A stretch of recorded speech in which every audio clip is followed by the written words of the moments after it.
legais para mostrar para vocês da Alice Ferraz. Então aperte o play e curta o backstage.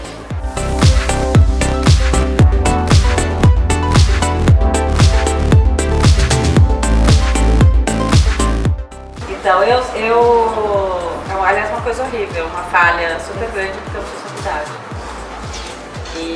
Mas eu sou uma pessoa de comunicação. Se você perguntar primeiro se é uma pessoa de moda, né? Eu sou uma pessoa de comunicação. A gente fala, sou uma pessoa de moda porque essa é a imagem, né? Mas eu sou uma pessoa de comunicação. Então, tudo isso, o QG pra mim, ele é uma nova maneira que a comunicação, um novo módulo que se criou na comunicação.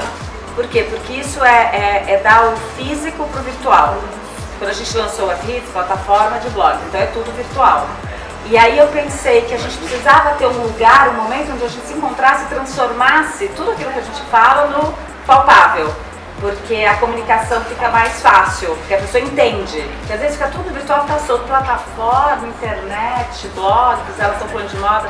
Aqui a gente faz isso virar físico e consegue se comunicar de outra maneira também. Todas as marcas têm que ter a ver com o conceito do QG e com o que elas gostam e elas têm que aceitar. Então nada é top-down, como a gente fala, é tudo muito conversado. Então quando a gente começa a falar no Brastemp, a gente vai falando e a gente vai falando, tá bom, mas então você quer fazer parte desse contexto, desse branded content, como é que acontece, como é que a Brastemp se insere nesse lugar? Tem produto bom? Tem uma curadoria? Faz sentido na vida delas? Elas gostariam de ter essa máquina? Tudo tem que fazer muito sentido. Tudo, cada coisa aqui. Olímpicos está aqui porque é ano de Olimpíadas. A Olímpicos é a patrocinadora do vôlei e está fazendo os uniformes. É uma marca 100% nacional. Olímpicos, Olimpíadas, ano de Olimpíadas. Tem tudo a ver, sabe assim? E aí tem o dinheiro também. Mas o dinheiro, não é assim, o dinheiro e de qualquer jeito. É o dinheiro com a marca certa, para você conseguir fazer um branded content que faça sentido. Como que você faz a curadoria para escolher as blogueiras que vão entrar nessa parte? A gente começou de uma maneira muito orgânica. Eu olhava para algumas meninas e achava que elas tinham potencial, né?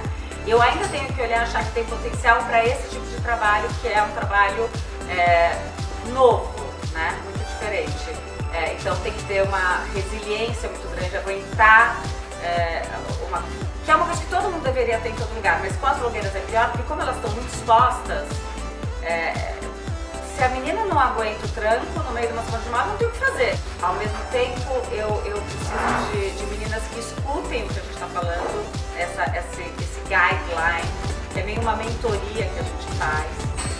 Hoje eu olho também para o acesso, então se ela já conseguiu dar os primeiros 2 passos, é muito importante para mim. Antes eu pegava, sei lá, a menina não tinha nada mas é que as mídias sociais foram indo muito rápido, então eu acho que se você já conseguiu dar os passos, eu consigo te ajudar. Eu acho que os passos, a gente fez esse curso de Fashion for Blogging, que é uma coisa interessante, mas é bem, porque tem gente que me procura que não tem nem blog. Eu cheguei num ponto que eu falo, gente, como é que alguém procura alguém que não... Então, acho que tem curso para fazer.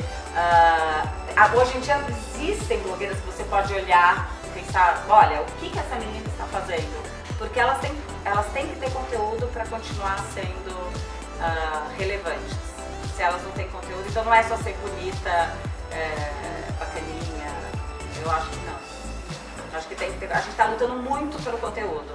Isso aqui é o tempo todo trazendo informação e tentando trazer conteúdo relevante.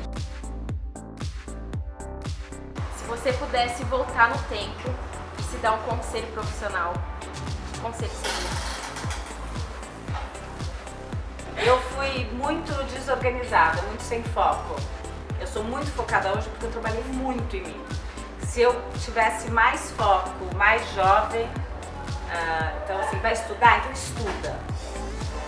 Vai fazer, faz assim. Eu tinha uma alma sonhadora, assim, eu era uma coisa meio artista, assim, tanto que eu não fiz faculdade. Uma coisa horrorosa. Imagina, hoje eu me daria um conselho, vai fazer, porque é um tempo que você está estudando e que você está vivenciando e experimentando e compartilhando, não é só aprendendo. Tem toda uma vivência ali na universidade que eu acho importante. Então, mas sei, eu era tão domada. Eu tinha que ter uma Alice Ferraz pra falar pra mim. Mas aí eu tive um filho e ter o filho me puxou pro chão. Porque aí eu tive o filho e eu tive que trabalhar. E aí quando você tem que trabalhar, por isso talvez trabalhar é muito bom. Porque quando você tem que trabalhar, né, eu acho que aí você precisa ganhar um dinheiro. Aí você pensa assim, eu não preciso de dinheiro, aí você não é bobagem. Acho que aí que não precisa de dinheiro é péssimo. Porque aí não precisa ter foco, não precisa trabalhar, não precisa ganhar dinheiro. Então faz nada. Vive de luz. Exatamente, faz fotossíntese. Então eu acho que essa coisa de eu ter tido um filho, ter que trabalhar, porque a minha mãe falou, teve filho, casou, separou, te vira malandro. E aí eu tive que ter foco pra falar, tá bom, eu tenho que estar todo dia, tal hora no escritório, eu tenho que trabalhar mais que todo mundo. Foi muito difícil. Trabalho.